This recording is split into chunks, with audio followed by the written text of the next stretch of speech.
మేము చిన్నగున్నప్పటి నుండి ఫేస్ చేస్తున్న ప్రాబ్లం ఒకటండి. అదేనండి పెండ తెచ్చుకోవడము.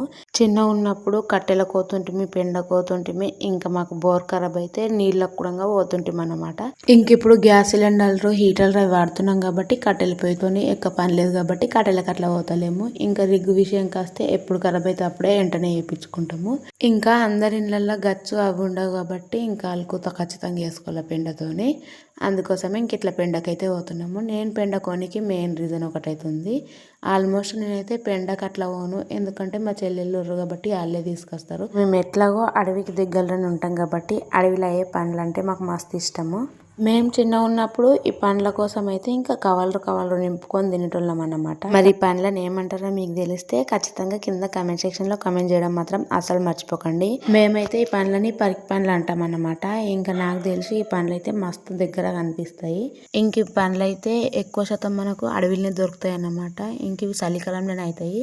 ఇంక ఈ చెట్లు బాగా గుబురు ఉండుట్లా ఇంక చెట్ల కింద ఎలుగుబంట్లు అవి ఉంటాయి అని అంటారు.